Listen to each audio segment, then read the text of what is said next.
be dancing in the streets, dancing at his feet, dancing in the streets of gold.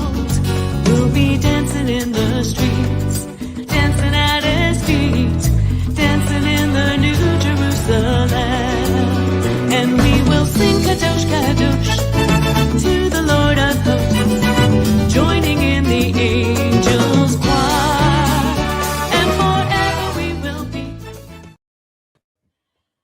All right, that's one of those songs you sit and you just move to. Like all of our intro songs, either bobblehead or you dance to it. You know, just the way it works. Hi, everybody. I'm Sandi Craig.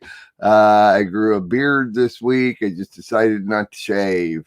And so we welcome you to the next chapter. Well, maybe I'm the next host. I don't know. No, I'm Mark David Smith. Everybody knows me. I'm the scraggly one. There have been a couple of times during the history of the Lamb Network, which is going into its 9th year after the first of the year. There's times when I've looked very clean cut. I don't know what it is about not wanting to be clean cut, but you know, I don't know. But here I am. Sandi just has 1,045,000,000 things to do today. We counted them.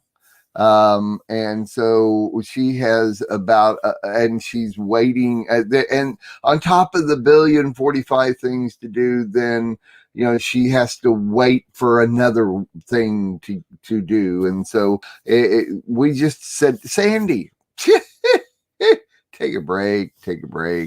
And so I think between me, Mark David Smith, or what? And Joe and Sherry, you know, the three of us can handle it. Last week we had a great show. We had Larry Sigari on, and Larry helped us out with a lot of different subjects concerning homeschooling versus public school, and that was a good one. Those archives are up on the website. And let me just say really quickly here that if you're not using the website to watch the shows, then you're actually missing what's available on the website. And there are massive amounts. There's over 1,400 videos, not just teaching videos, but just every different kinds of different things that we have done here on the Lamb Network. And so I challenge you to go to take a tour, as Susan always says at the end of every show. Take a tour of the Lamb website. That's messianiclambnetwork.com, and see what's available. You'll get to see all the different. You're going to find shows you didn't even know the Lamb Network had. As a matter of fact, I talked to an eschatology guy last night for a long time on the phone, and going to be a new show about eschatology on the Lamb Network. And so we're recruiting right now. As a matter of fact, there'll be a banner later on today on the website talking about it. If you got the gift of gab and you want to broadcast, then hey, come talk to me and we'll see what we can do. But we got a couple of different new things that I know is going to happen pretty soon, probably after the first of the year. And it's one of those things where we are always progressing, and as long as I'm in charge, we will. And I'm not selling the network anytime soon. So I don't know. I haven't heard any numbers given to me of whether somebody would like to buy or not. My wife's going, honey, you're not selling. Anyway, I'm Mark David Smith. I am the co-host of the show. I host the Contemplating the Constitution show on, trying to follow Sandy's format here. Contemplating the Constitution on Wednesday mornings, and along with Abigail O'Hare and Sherry Flannigan, comes in and helps me every once in a while. And then I also co-host with Sandy on Monday, Let Us Reason Together, and we have retired the Compass of Cram for now. Of course, that show's been retired before. Who knows? It might raise its ugly head again, but for now, it has been retired. So I'm doing other shows. Anyway, so the person that normally joins us on this, which is, once again, I'm trying to follow through with Sandy's format here, is, and you're muted, Joe. This is no, I'm not Sandi Craig. Oh, no, I am Sandi Craig. Well, Sandy, you cut I your dyed my hair. Let's see, you grew a beard, you cut your hair, and you dyed it dark brown. Dark. I never know what to call that, It's dark brown or whatever, so are we playing What's My Line, or because or who is it? What to tell the truth? To tell the truth, yeah. No, I'm Sandi Craig. Yeah, no, that would be. I've got ideas to do that game too, so we ought to try it sometime. Anyway, Joe does the War Room prayers right before this and this show, and about anything else that she can jump on to whenever anybody says, hey, come join me, which is usually me on about every show I do. It's like, hey, just come in. Just to me, the Lamb Network's nothing but a community anyway. It's like, hey, whatever show we're doing, you're available, come on in. Come on in. We'll have fun with it. So, doing all right, Joe? I'm doing good. I'm doing real good. The eye is doing great. Good.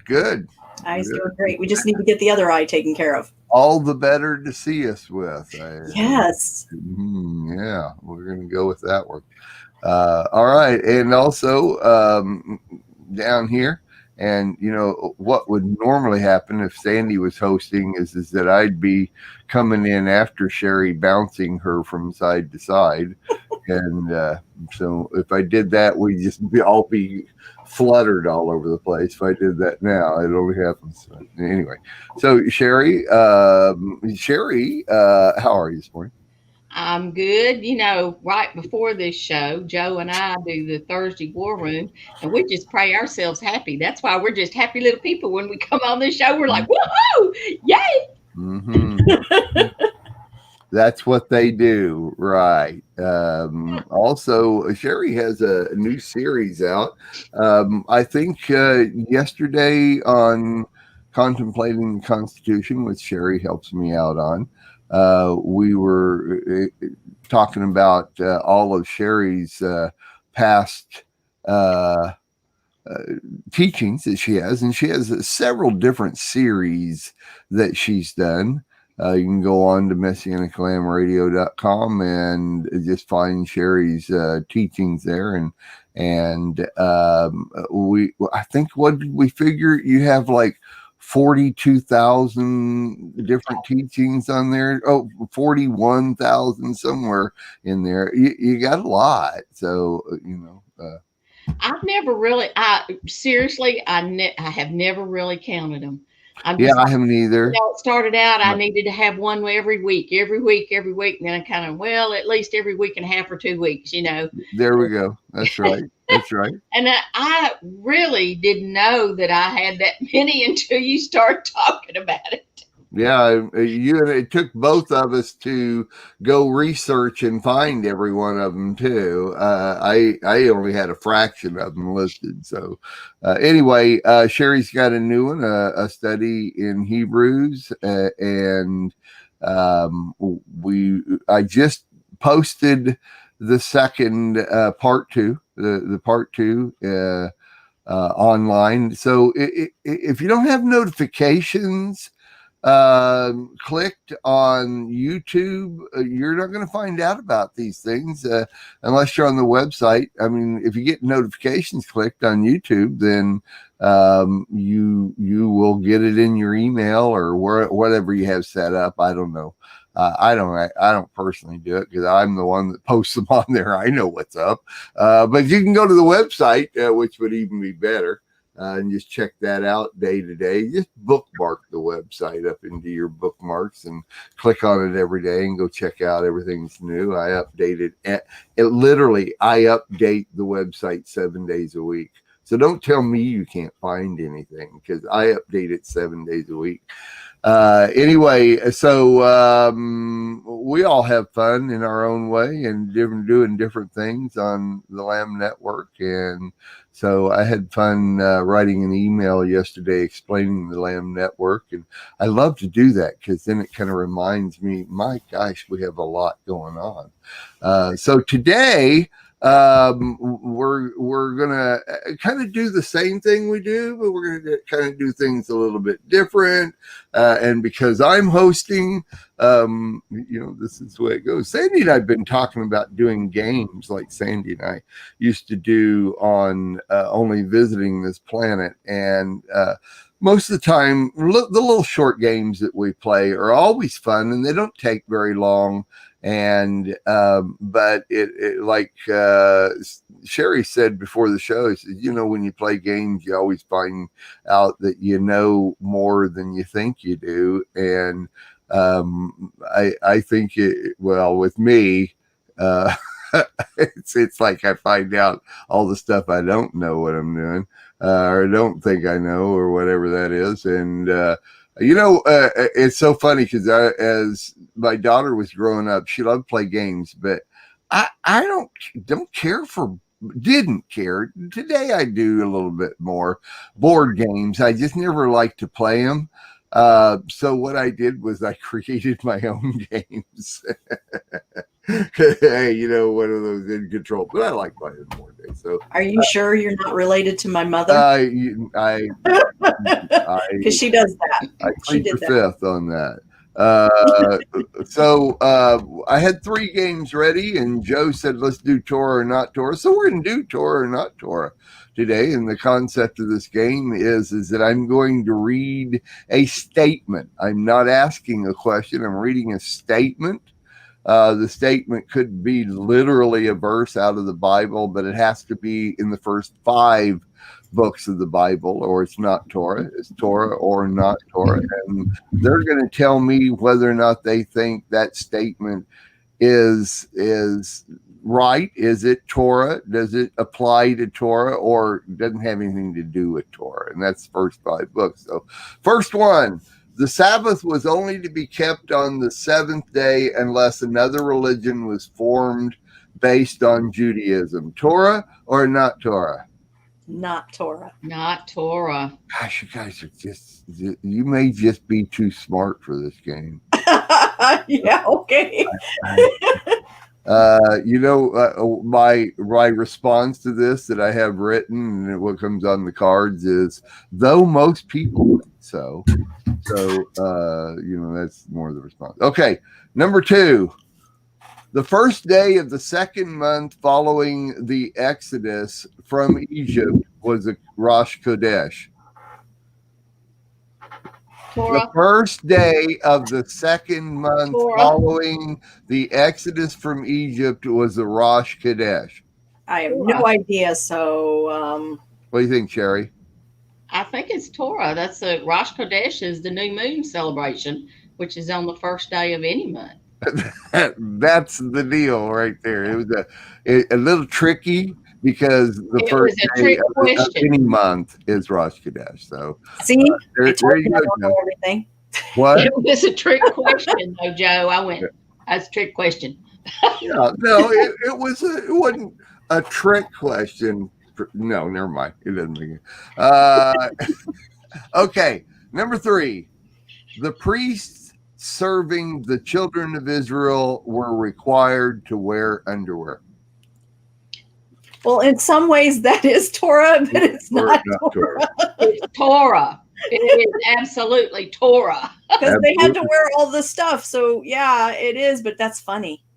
God Really? Oh, said to wear from your Exodus. waist to your knees Little pants. so that they would not reveal their nakedness. And the reason why I know that is because I did that with the kids. I'll say, God invented underwear. Not only that, he wore other things too. He didn't just wear he underwear. did. But he Let's did hope. So Let's hope.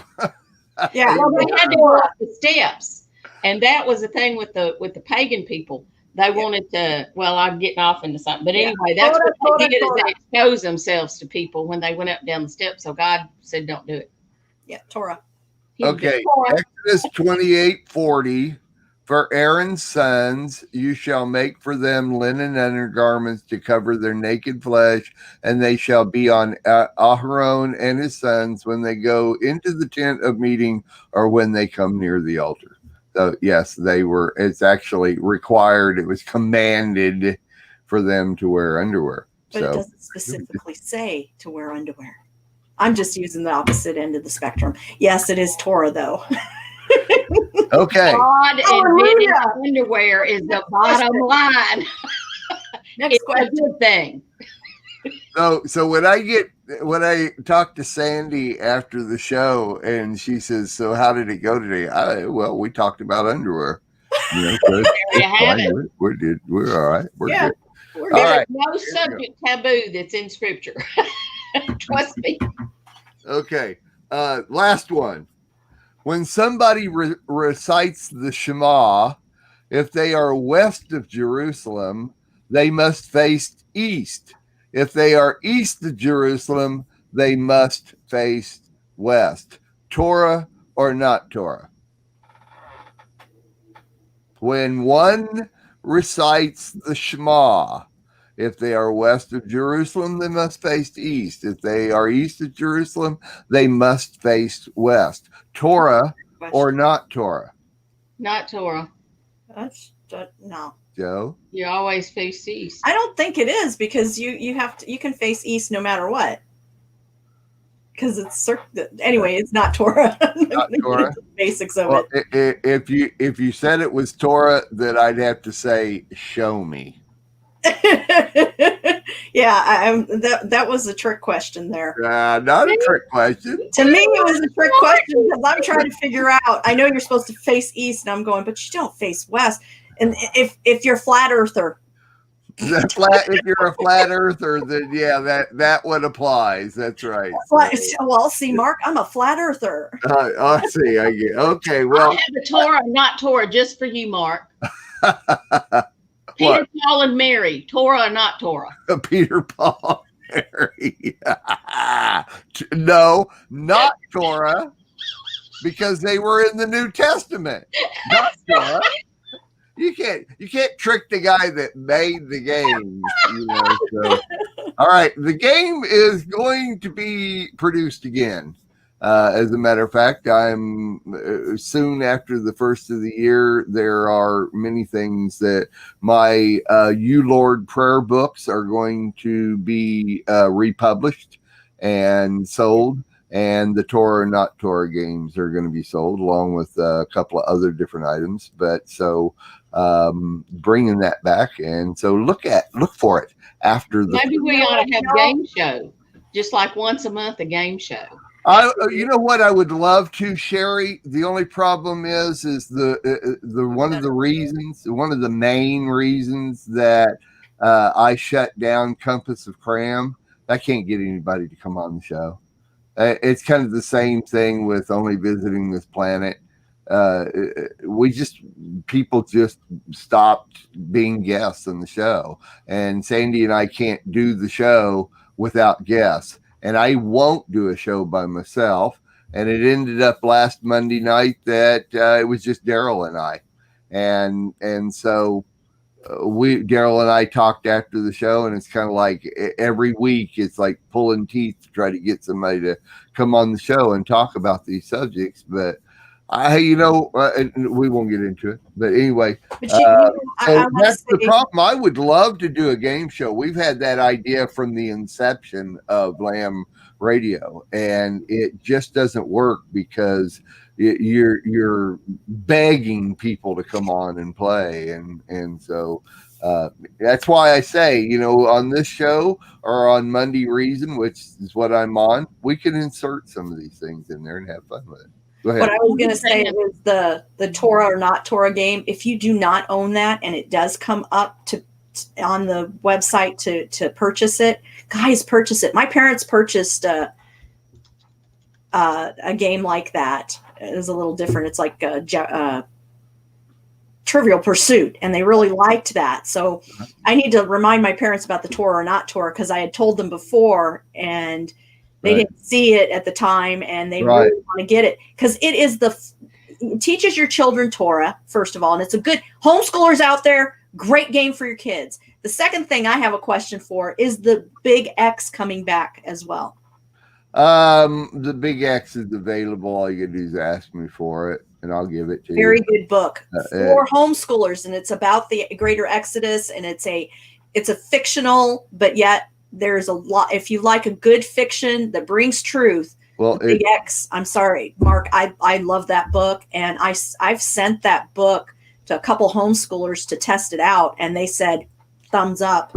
They loved it. They said it was great to teach their kids. Thank you very much. No, the Experiencing the Big X is a novel that is actually got more words in it than War and Peace, and I will give the book away. So all you got to do is ask me for it. If you're watching the show and you'd like to have that book, I'll give you the link where you can go download it. Anyway, we're going to move on, and Joe is going to do a homeschooling segment. So we'll see you right after this.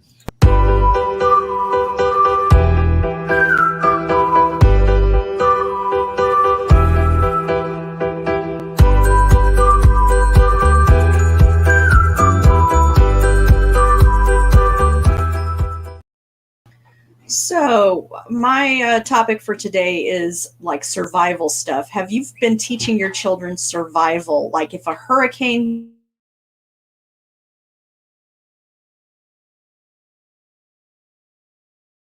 comes, an earthquake. Uh-oh. Am I still here? Oh, here we go. Have you taught your child to survive? Because so many people have never taught their child how to build a fire because, fire's dangerous is what a lot of people say. But children need to learn these skills, and these skills are very important for survival if something happens. Do they know what to do? Do they know how to do it? When the electricity goes out, for instance, do they know where the flashlight is? Do they know where the candles are? Do they know where the matches are? Do they know where these things are? Now, remember, each item like matches and stuff, you don't want to give to a 2-year-old. Okay, we need to use our common sense in that sense. But are you teaching your child how to survive? Do they know about first aid? Do they know what to do?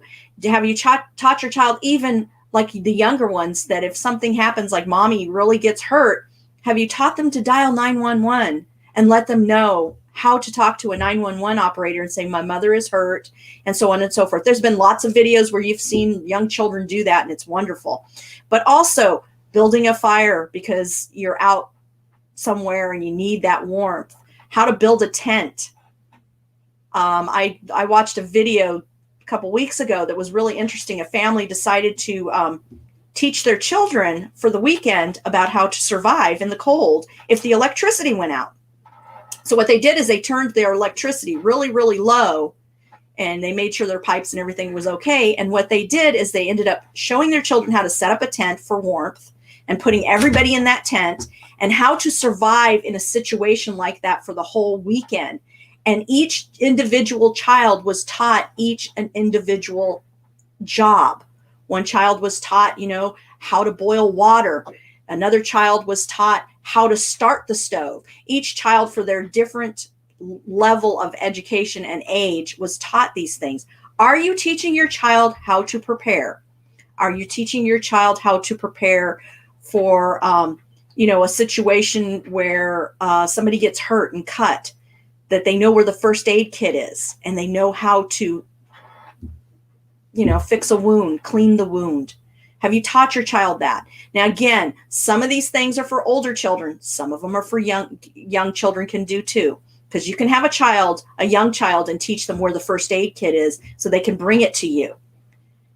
And then you can teach that child when it gets older how to open that first aid kit, what's in the first aid kit, and what to do. In fact, first aid is very important to learn. Have you taught your child about putting water away and where the water is? Have you taught your child where the stove, if you have a camping stove, if needed, because your electricity goes out and you have an electric stove? Have you taught your child these things? These things are very important for your child to learn, so that when these things happen, they don't run around crying, screaming, and confused. So we need to start teaching our children, as well as ourselves, how to prepare for things like this. And I'm just going to leave it at this short little thing. You can go look up and Google preparing for a tornado, or preparing for anything with a child, and you will find so much out there. And there are even YouTube videos they'll teach you things like that. And you need to teach your child how to be prepared, because you never know what might happen. That's what I have for today. Especially with 2020 behind us, we need to be teaching our kids. Well, not that we shouldn't have been teaching them these things before 2020, but especially since 2020, there are just exponentially a large amount of things that are now adults need to know. Hey, you're talking about teaching your kids, but my gosh, I say like, what? I can't, I never can figure. There you go. What? It's like we all need to know a lot of these things. I'm not so sure that I know the majority of the things that we need to teach our kids. Of course, my kids are all grown and gone and got grandkids and the whole thing. But hey, I agree with you. There's just too many things. But make a list, and start searching them out, and teach your kids and teach each other, and get ready, because this is not your grandma's 21st century. Let me just put it that way to you. So, yeah, I'm with you. And there's been incidences where, like, some of the kids, 10, 11, 12-year-olds, have taken these CPR classes. And I saw where, like, one little girl saved her little brother who'd fallen in the pool. And when they pulled him out, she was giving him CPR. She knew what to do. And she literally brought him back to where he was breathing again. So you just never know. I mean, children can and do help on many situations. One funny one, if I can tell a funny story. A little boy called 911, and he was going, "The babysitter needs you. The babysitter needs you." The babysitter had gone and opened the freezer and stuck her tongue on the inside of the freezer and got her tongue stuck, and you could hear her go, "Oh, oh." And the little boy had to climb on a chair and open the door and let him in, and they were shocked to find the babies. I thought, she would never babysit for me again. Golly. And they're like, "Why'd you do that?" "I just wanted to see what they was talking about." I mean, it's just like, hello.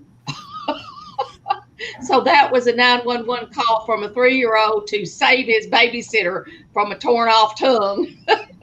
Oh my gosh. In case y'all out there don't know it, don't go sticking your tongue on the flagpole, and don't go sticking your tongue on the freezer. It will rip your tongue to pieces. Do not do that. And don't do it in a dare either. No. Some people, I just don't understand that. But what's interesting is that I put a website up in the chat there that has a list of a few things. But yes, you can go to, like Tammy was saying, you can go to, what was it called again? Ask a Prepper is a good site. And yes, it is a good site. And I didn't mention that, but it is a good site. But we need to, if you haven't even learned these things, learn alongside your children. You know what? When you're educating your child and learning this at the same time you're teaching them, you'll learn it even more than you did by just sitting down learning it from somebody else. Teaching it just gives you that more of a learning aspect. So teach it and have your child teach it back to you. That's one thing we forget, is to have our child, when they get excited about that they learned something, sit back and say, okay, show me how to put a ACE bandage on a sprained ankle. Let them do that. All you have to do is sit back and let them put the bandage on you. Just make sure they don't mummify you. Okay. We did do a time where I taught my kids first aid, and we didn't have an ACE bandage. So what we did, and it was all in good fun, toilet paper. Oh, wait, aren't we in a shortage of toilet paper? Yeah, don't mention that, no. But toilet paper, you would wrap it around, and we reuse, we use the toilet paper for wiping things down and stuff. But my daughter was showing me how she could wrap an ankle with toilet paper. And she says, Mommy, we need to get one of these bandages. And she was right, because we did not have that in our first aid kit. Check your first aid kits. Start teaching your children to prepare, because it's very important. And like Mark said, and point the right way, Mark said, with the way things are going today, we need to educate our children with this. And it's very important. And if you get an old copy of a Boy Scout handbook, they got a lot of this stuff in there, because they had to work for certain badges, first aid badges, camp building badges and all that. And they have good step-by-step information on how to do stuff. And you don't have to pay for it. That's what Cub Scout, Boy Scout, of course, it's been 30, 40 years since I looked at one. But if they still had them like they did back then, they had a lot of good info in them. You do not have, and then another thing, because I can see dollar signs going into parents' eyes right now. You don't have to pay for a class. I mean, the first aid class, it would be good, especially CPR class, to pay for that, at your YMCA or something. But you can go online. There are many YouTube videos out there that teach prepping. There are library books. And like Sherry, like you said, the Boy Scout books. There are a lot of things that you can find for free to do your research with. You don't have to go pay for a whole curriculum of preparation or first aid. It's there. They have it everywhere. In fact, some fire departments, especially where I live, some of them every year teach CPR for free for those that cannot afford to pay for a class, because it's important to have. Right. So that's what's for today's homeschool segment. And again, very important to teach your children this. Another important thing too is how to escape your house if it catches on fire. What are you going to do? People, they get up and they go to run like this. No, you crawl on the floor because smoke rises. Right. Most people die from smoke inhalation, not from the fire itself. Right. Lots of different things. We need to make a list. Yes. Of all the different things we need to talk. You need to talk about with your family, period. Not just the kids, the adults, the teenagers, everybody. You need to talk about it. So I will tell you one thing, though. If you go to the Walmart here near our house, the whole side of the aisle, if they have the big signs up there, paper products or something like that. And normally there's toilet paper on one side and paper towels on the other side. Now it's paper towels and Christmas flowers. What do they call them? Poinsettias or something like that? Yeah, it's a whole aisle. So let me just tell you, in 2020, Walmart thinks that poinsettias are more important than toilet paper. I just want to leave you with that right there, and we'll be back right after this with a little bit of news.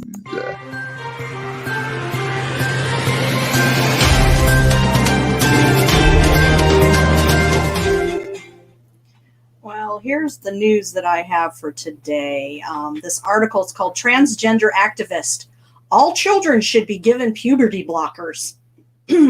We have talked about this many times on the Lamb Network, and this has popped up on December 15th that this transgender, and here's this transgender's name, so this will give you red flags right here.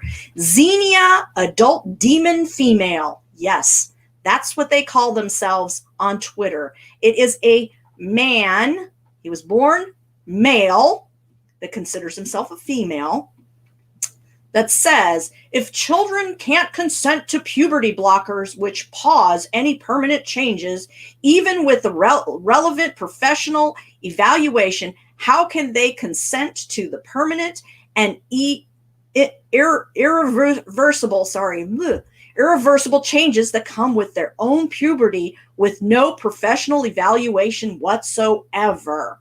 I think this man needs to talk to Yahovah. He also comes to say, this is literally a position that permanent changes are fine as long as you're not trans. This man has wanting to, I'm calling him a man because he has the chromosome of a male. He may think he's a female, and that's his choice.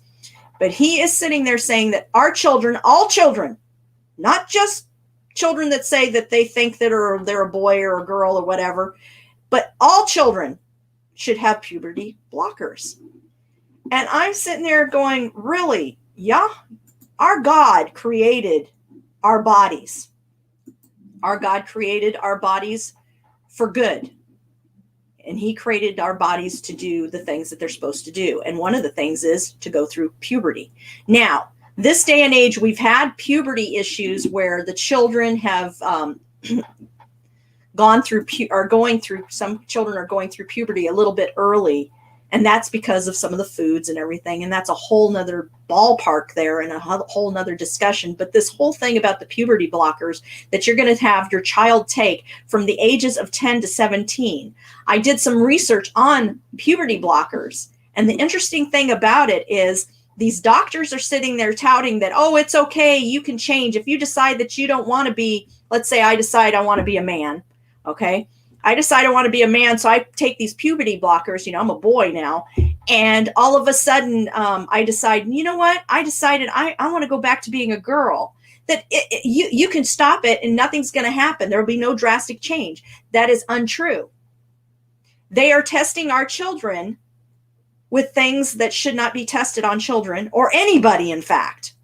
These things cause infertility, they have found. It has caused osteoporosis in some people that have been taking fertility blockers. It has caused joint pains. It's also caused some people with rashes and other issues. It's also caused to where the young men, when they're boys taking puberty blockers to become a girl, will have their seed count go down. They will have issues with their scrotum. A lot of female issues will happen as well. Again, infertility. These things will cause a lot of damage physically, emotionally, and mentally to these children when they become adults and decide to change back. And they have also found that when some people have gone through these blockers and then stopped taking them, that they've dealt with depression and thinking that they're worth nothing because they're not going back to the way they were. It really damages the body. This is not a good thing.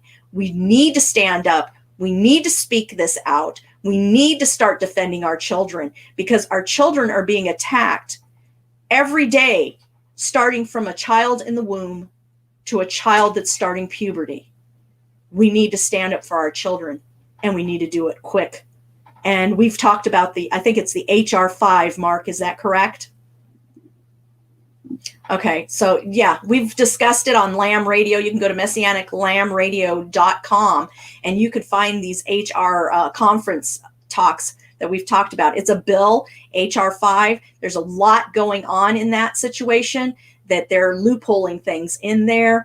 And again, we need to take care of this, and we need to speak forth, and we need to protect our children. And you guys can come on in, and we can discuss this a little bit. There is so much more about this, but it just really ticked me off that this transgender thinks he knows everything. And to have that type of name, who wants to follow that, especially if you're a believer? Sorry. I'm not sorry. I'm not following that. Well, it literally, it seems that more and more, literally, it used to be every so often, but now it's every day. Anything that God created is natural, as something that is supposed to happen, and it's the process of life. Somebody's coming against it. And it's so funny because so many of these different things seem to be tied to the LBGT movement. It's so many things that it just keeps coming up and keeps coming up and keeps coming up. Literally, if it has something to do against God's normal process, then it all comes under the heading of the HR5 or the LGBT movement. I ran across an article the other day that somebody was starting now to tie in. Let me real quickly. I got it right there in the headline. If homosexuality is okay, then why isn't incest okay? And when we did the HR5 conference, which you can find on the Lamb Network, you can just go do a search for it on the Lamb Network, and it'll pop up we have loads of pages on that. And if we talked about the fact that pedophilia is actually a part of the LGBT movement in accepting pedophiles, because it's coming against something that this is the way they want to be. And so our society is now blocking everything that people come against. If we're coming against it, they're blocking us and allowing these things to come out, because according to them, they are the natural course of life. If it's God's natural course, then God's not popular these days, but anything against God is popular these days. I just can't imagine that even something has been created that is what's called a puberty blocker. I just can't even imagine that somebody tried to come up with this in the first place, or even if it was an accident that they found that they had something that could stop this process. Why didn't they stop the process of processing it at the time they found it? Because there's no reason for it. Absolutely no reason. I don't care what the deal is. That product we shouldn't even be putting those two words in together. Puberty blocker. Just those two words shouldn't even be in a sentence together for any reason. And so I'm going to tell you, when I have to talk to Sandi about what we talked about today, underwear, toilet paper, and puberty blockers, he's going to say, Mark, you're never hosting that show again. I'm telling you. And what's interesting is this puberty blocker, one of the puberty blockers that they talked about, and it starts with a Z. Forget it, I'm not going to pronounce it, because they like to do, supercalifragilisticexpialidocious words.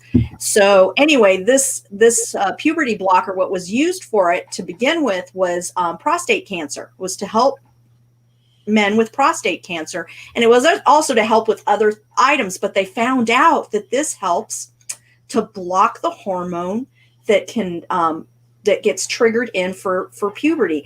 And what's interesting about this also is you hit it. I think you hit it on the nail on the head with the pedophilia. These pedophiles don't want the children to grow up and become men and women. They want them to stay in that process. But also what was interesting is, I can't find the article right now, but you can, look it up yourself, is that there's a lot of LGBTQ, mainly not the T, the transgender. This one transgender, but a lot of lesbians and gays out there, or homosexuals, they are stating that they don't want that, because they want to where a child grows up to be attracted, a girl to a girl and a boy to a boy kind of thing. Okay, so there's a lot of fighting going on amongst the LGBT. Well, of course there is. Okay, of course there is. Exactly.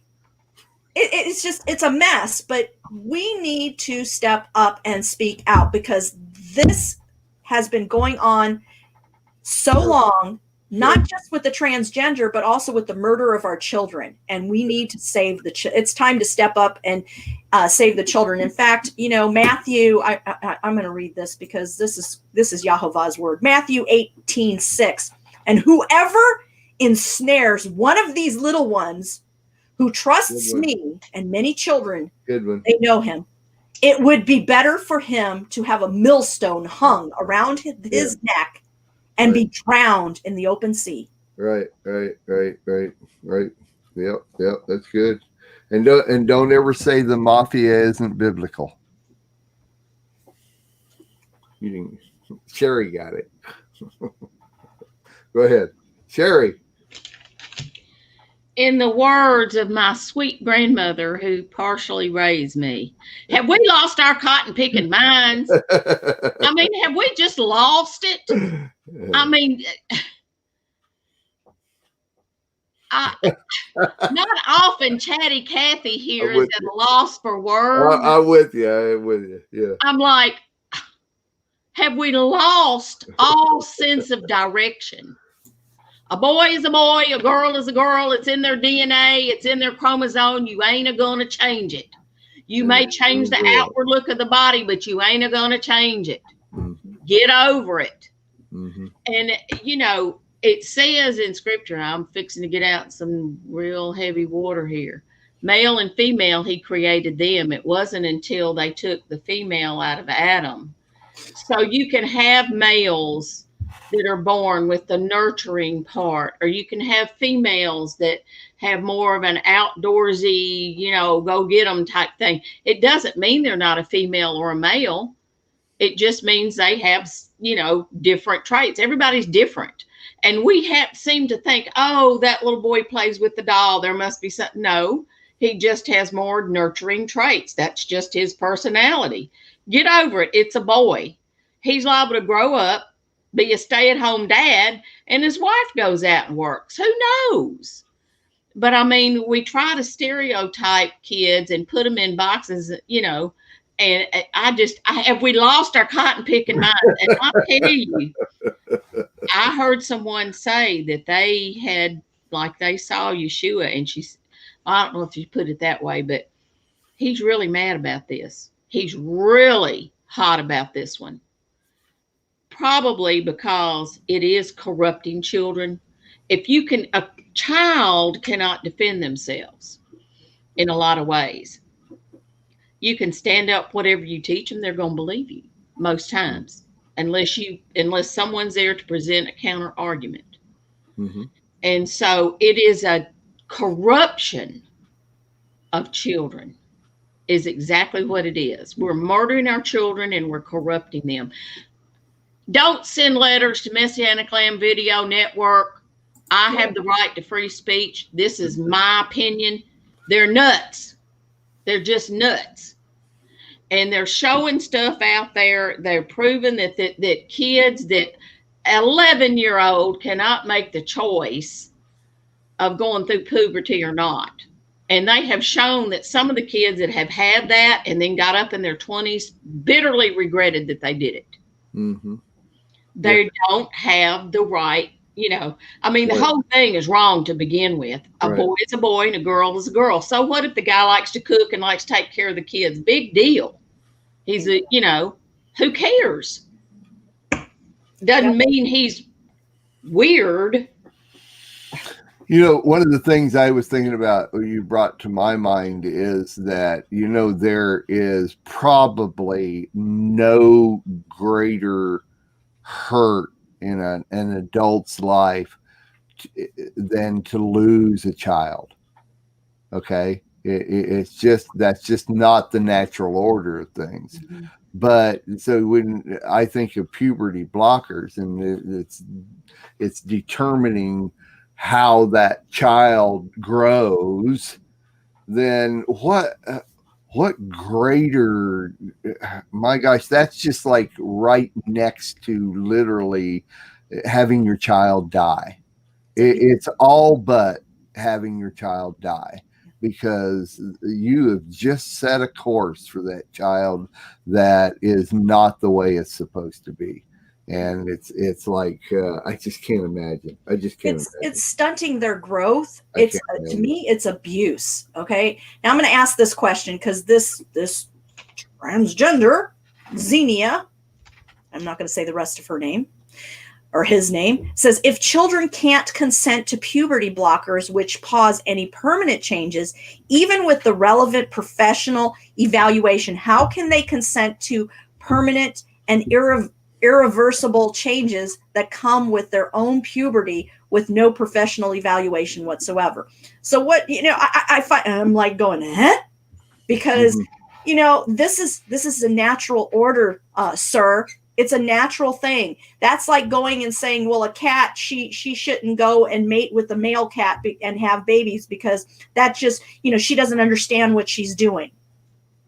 I just don't understand this person's mentality until I put in the chat the websites for the stuff I'm talking about. And there's a picture of him, because it's a him. And he has a little tattoo on here that's, by the way, it's a witchcraft symbol. And when I saw that, I was like, oh, that makes sense why you're saying this. Because again, Mark, you said it. It's all against what God has done, what God has created, how he has manipulated. God created each one of us to go from a seed that grows into a child in the womb to be born. From birth, that child grows to become a man if he's created as a boy, or a woman if he's created as a female. And they are created in God's image. What's happening today, I believe, is man is trying to become God and trying to create themselves in their own image and not God's image. And that's a big no-no. Yeah. And what kind of qualifications does this man have? Where did he come from? What's his qualifications? I mean, maybe he didn't even graduate from high school. Who cares? I mean, I don't care if he went and he's got a PhD in whatever. PhD could be post hole digger too. I mean,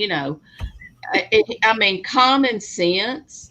Yep. It's like I just think about my grandma. Have we lost our cotton picking minds? So the question is ridiculous. So if a child doesn't understand that they're going through the puberty, then putting those blockers on, I'm doing the opposite side of the spectrum here. I'm doing their side. So if the child doesn't understand puberty, it's okay to give them those blockers because they don't understand that either. Yeah. Does that right? My marbles. Right. One thing leads to another. That's all there is to it. Exactly. All right. I think we've exhausted that one. Yep. We're going to move into the last section of the show. I'm going to talk a little bit about facing conflicts in the workplace. And so we will be right back after this. We'll be dancing in the streets, dancing at his feet, dancing in the streets of gold.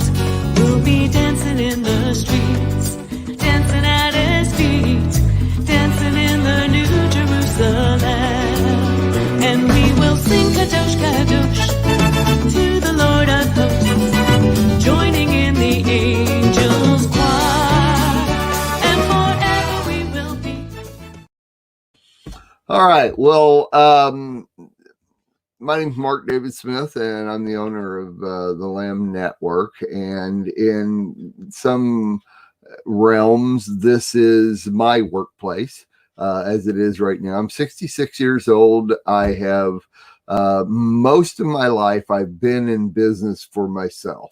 I've done quite well. I've retired 5 different times in my life, and I have worked a regular punch the clock jobs a couple of times in my life, and I'm very familiar with that. And facing conflicts in the workplace is the title of this, and it's within the series Facing Conflicts, and that we're doing here. Let me just let me take it from, I can only take it from my point of view, my perspective, based on owning businesses myself and having people work for me. When I was young, I always hired my friends because I was a carpenter. I did finish carpentry most of the time when I was young, and did that for many, many years, and was able to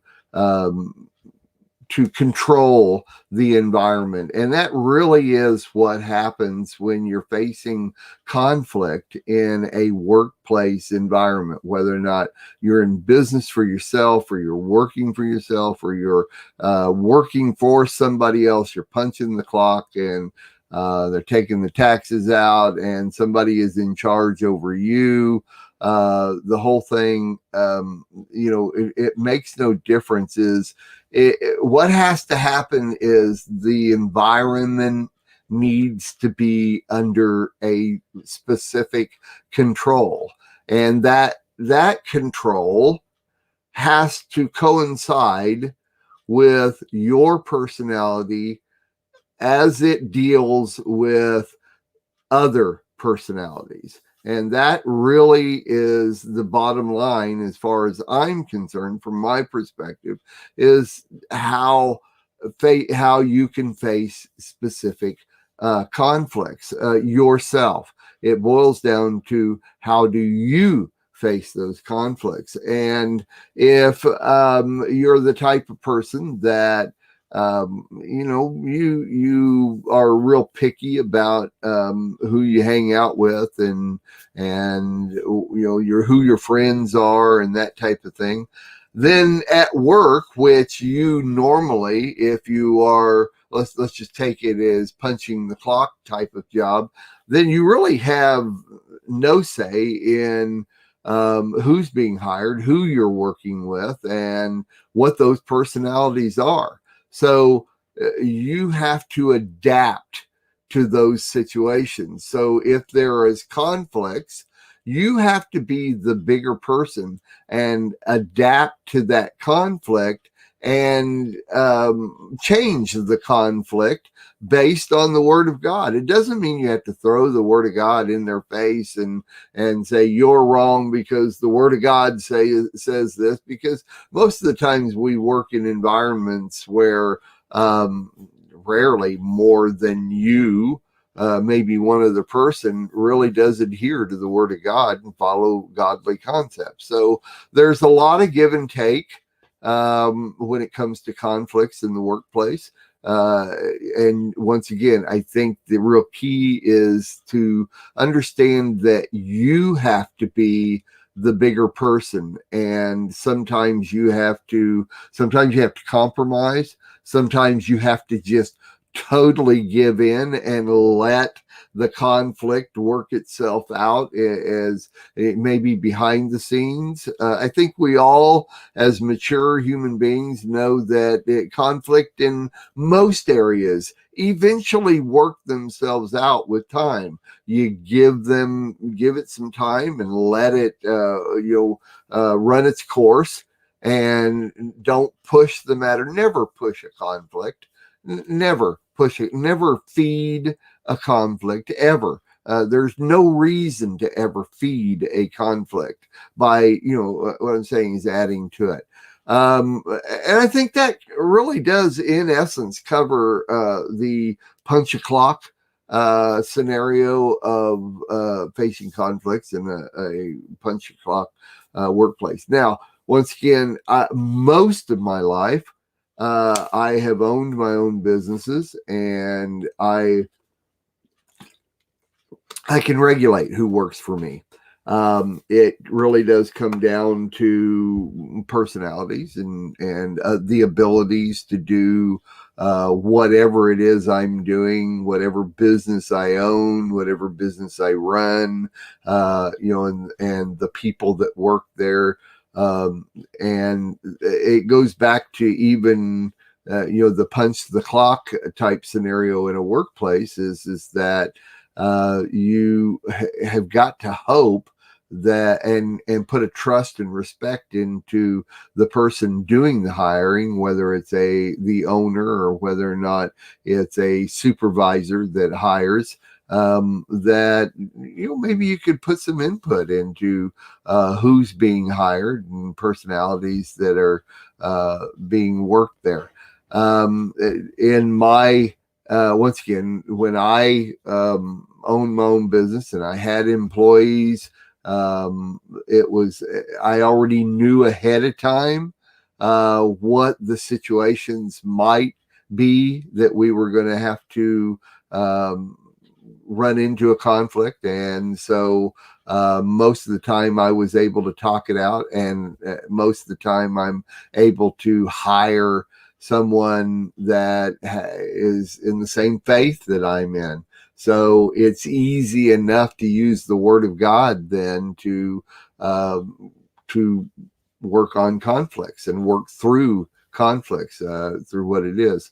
The last job I had before I finally retired and went full force into working the Messianic Lamb Network, the last job I had, I entered into the job.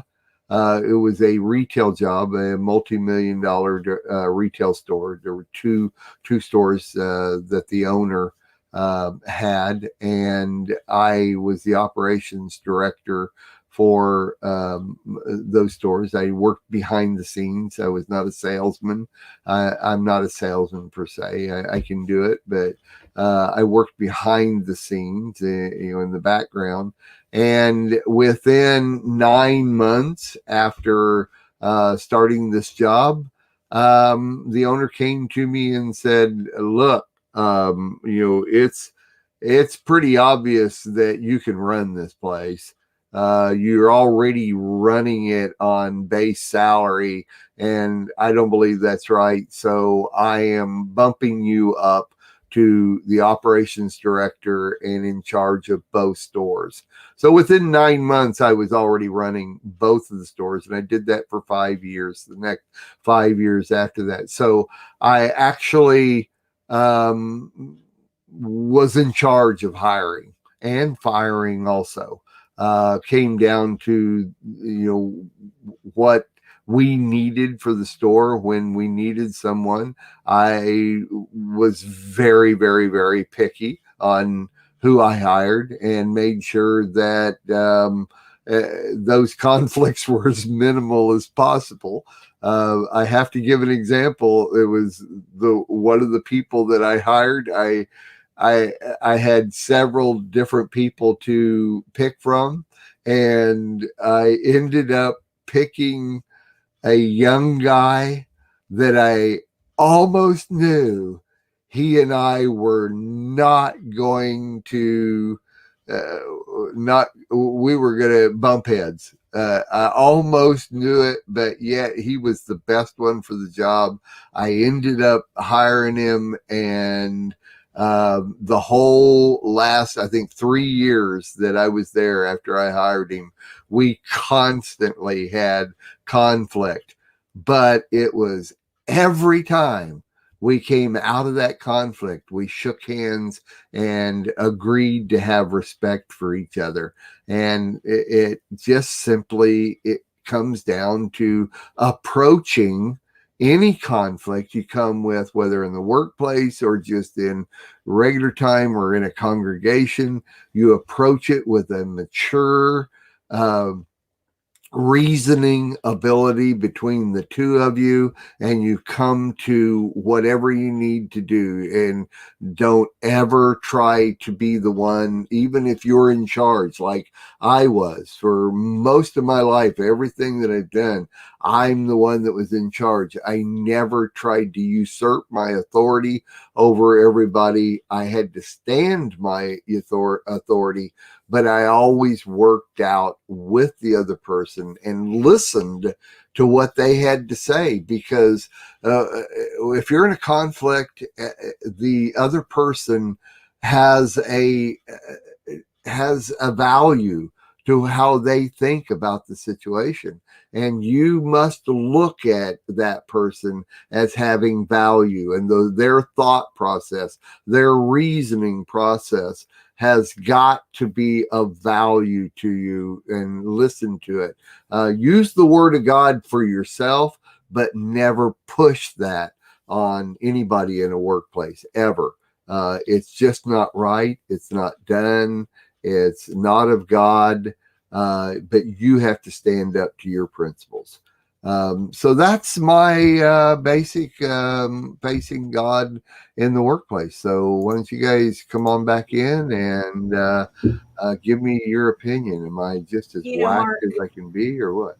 I worked outside the home for a little while, and I worked as a office clerk first at this company, and then eventually it was a landscape company, and they had it was one company, but two companies separated, to where there was two of us. One was the office manager for the landscaping, and one of us was the office manager for the tree service. And I had the tree service girl did not like me.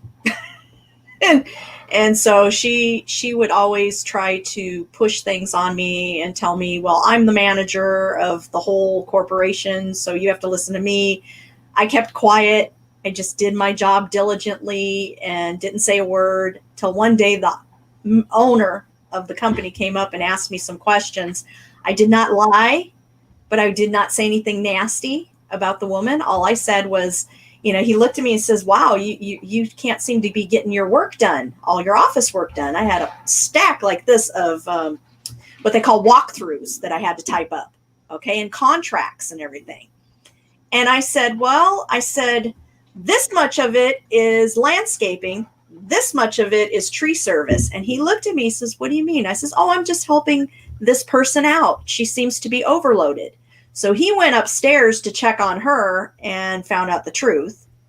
A whole other story. And he reprimanded her, came back downstairs, took that file of that stack and took it back up to her, put it on her desk, and pretty much told her, you do your job, she'll do her job. Because I have to deal with contracts where I have to go out to lunch with potential clients. Like the Hotel del Coronado was one of the big contracts of this company. And you had to kiss this man, and give him what he wanted, the owner of the Hotel Del, because that's where a lot of presidents went. So I learned to keep my mouth quiet, surprisingly. Not easy for this person. I sit there and joke around a lot of times when I would come home from work saying, is my tongue still there? And my husband would say yes. And in Romans 12, verses 17 through 21 says, repay no one evil for evil, but try to do what everyone regards as good, if possible, and to extend that it depends on you. Live in peace with all people. Never seek revenge, my friends. Instead, leave that to God's anger, for in the Tanakh it is written, Adonai says, vengeance is my responsibility. I will repay. On the contrary, if your enemy is hungry, feed him. If he is thirsty, give him something to drink. For by doing this, you will heap fiery coals or shame on his head. So if you do kindness and stuff, you will have that happen. Well said. That is something that we need to remember. Sometimes we want to speak out and we want to sit there and say, I want to defend myself. Well, Joe's been learning this in 2020 since January, to just keep her mouth shut, pray for that person, and show love and kindness, just like it shows in Romans. Mm-hmm. And we need to remember that in all aspects, not just the job situation, but also at home, when someone disagrees with you at home, or in the congregation, or, you know, your story, Mark. We all need to learn to just be quiet and let the Father work that out, because he's the one that works what's in here. We can't do nothing there. Mm-hmm. Mm-hmm. Very good. Very good. Sherry.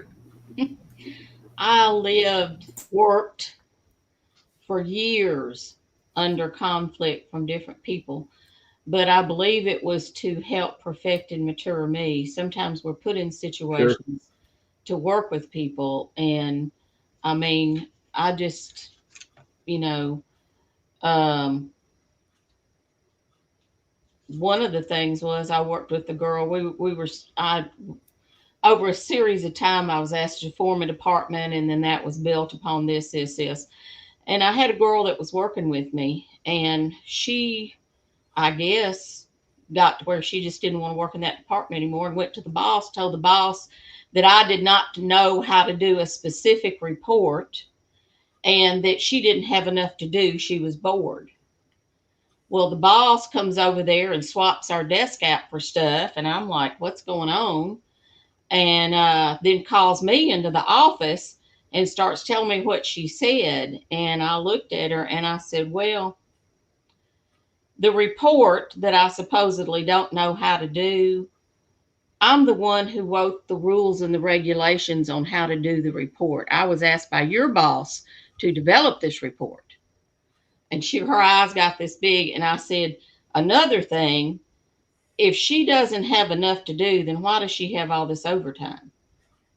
It was like different. I just kind of kept my mouth shut about stuff, but when it came up, it was like right there. I had another lady that I found out later had gone to the boss and was complained about my phone calls. Well, she didn't realize they had a way to monitor phone calls.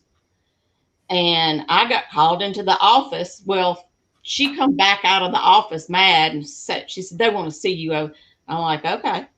So I go back to the office and my boss says, shut the door. And I thought, oh my goodness. She said, I want to personally apologize to you. And I said, okay, for what? She said, so-and-so came in here and said that you were on the telephone all the time with Bob because Bob's gone a lot. And she said, we pulled the phone records and found out that other than the times, because I would say, like, if I spent 30 minutes on the phone with Bob, I'd say, that's my lunch hour. And I'd let him know. That's my lunch time. I wasn't using your time. She said, other than the times you came and told us about the times that you were talking with him, you're not on the phone. Contrary to her talking to her daughter in Hawaii at an average of 2 hours a day. So that was a working out of, she laid a pit for me and fell in it herself. Story after story about that. We hired a guy and I knew, I interviewed him and I thought, but when my boss looked at it, she said, no, hiring because he knows da-da-da-da-da.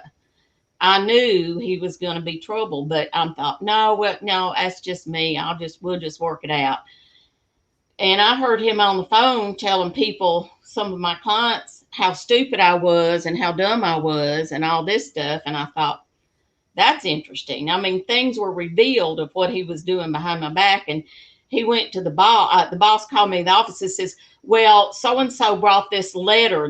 We had to do claims for money. This claim letter over here, and you're going to change your claim letter to this. And I looked at it and I held it up to her and I said, you see this line right here?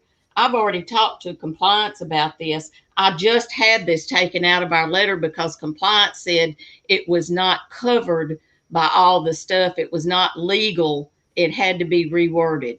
I just did that a few weeks back. It was like, and she's like, oh, well, he's just trying to show you and I thought, yeah, he's trying to take over my job, and it was about that time that Bob and I got married. And, I had never really taken a full 2 weeks off, and I took 2 weeks off. When I got back, all the other girls in the office met me at the door. They were laughing. They're saying, girl, You wouldn't believe what took place when you were gone. This so and so over here was supposed to be doing all this. Said he had people calling him and cussing him and hollering at him because he wasn't doing this, that, and the other thing. Said he kept saying, "When's Sherry gonna be back? When's Sherry gonna be back? When's Sherry gonna be back?" And so when I got that job, it was prophesied to me that what would happen, that I would find a bunch of stuff. But I was always to remember that God had enabled me to do that job. And that is my testimony about that job I had. He enabled me to do it. It was amazing because I'd say, well, this is wrong, or this is wrong, or this. And I told someone, I said, I sit over here and I crank out the work. Nobody really realizes how much work I'm cranking out, but God's enabling me to do this. So it makes people on the outside looking in look easy. I probably did 70% of the work in that department, and people didn't really realize it because it was just like this. I would see it. And when I retired, they actually brought in a guy from New York and asked me to stay on that to get some things straightened out. That was not my fault. I had warned them that this was going to happen, and it did happen. And he came over to me, and he was so funny. I mean, the guy was really, really nice. He said, he brought something to me, and I said, lay it there. A few minutes later, I said, this is where the problem is, da, da, da. He comes back, he said, you make that look so easy. Now, how do you do that? What do you do? And I said, do you really want me to tell you what I do when I'm handed a problem like this? I said, I'll look at it. And if I can't figure it out right away, I'll put it over here to the side and I'll pray and I'll ask the Lord to show it to me. I said, I pray about it.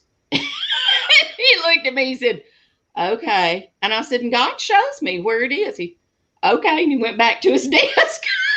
So, but you know, I mean, that I could not have done that job without the Lord. And I always said, I will have this job until God is ready for me to move on.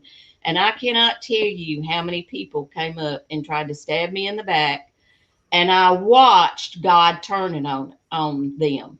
Somebody was complaining about something and they were going to write me up for it. And then here comes my boss. Well, we got this letter from a client saying you help them more than the people at their place help them, and da da da da. I mean, just absolutely turn it around on people. Had one woman that was lying to people.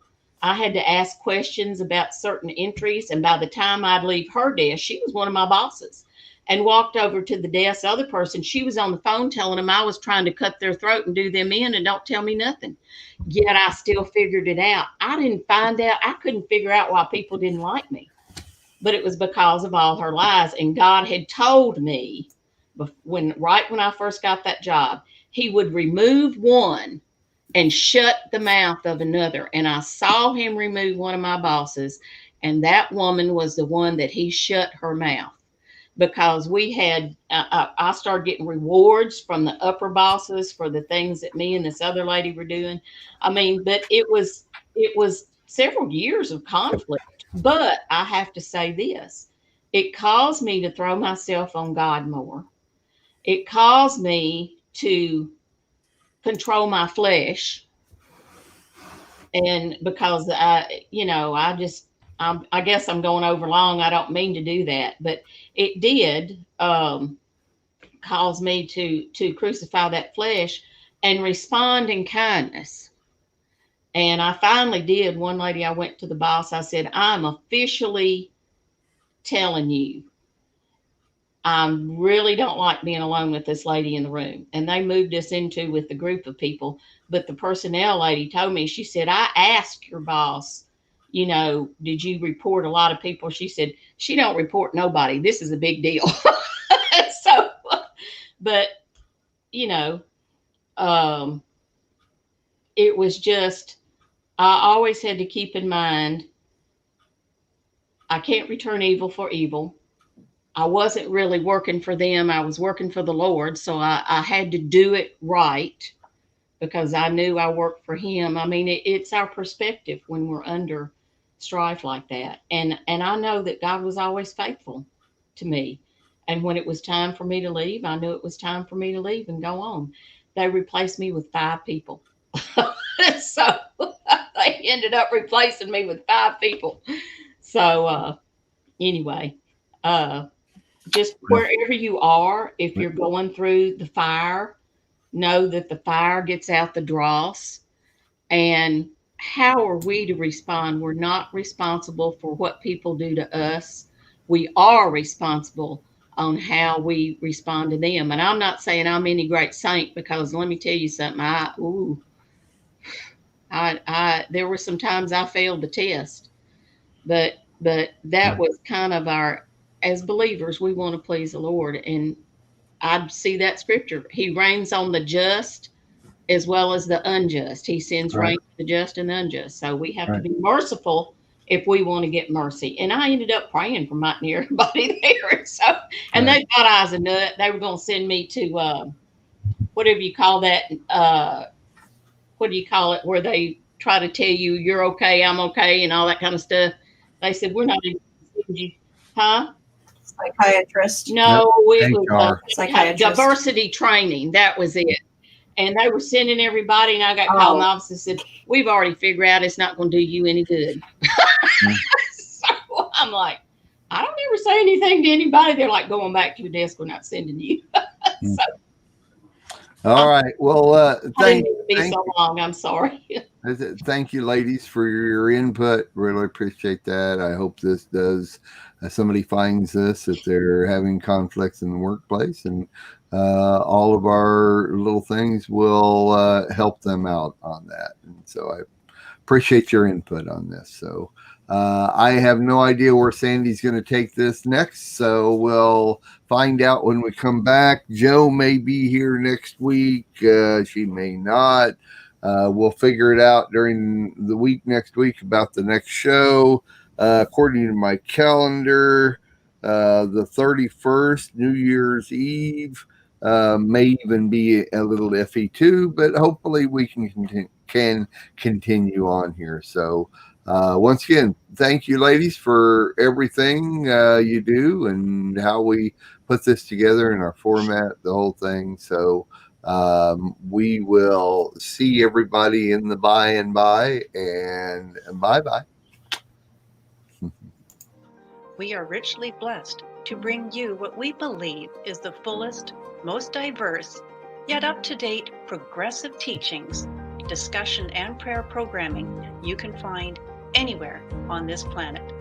Be sure to take the tour of the MessianicLambRadio.com website. I'm Susan Hoogie, thanking you for joining us on the Messianic Lamb Video Network.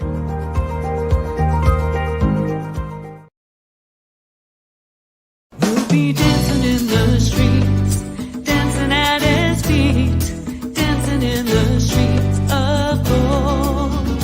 We'll be dancing in the streets, dancing at his feet, dancing in the New Jerusalem. And we will sing Kadosh, Kadosh,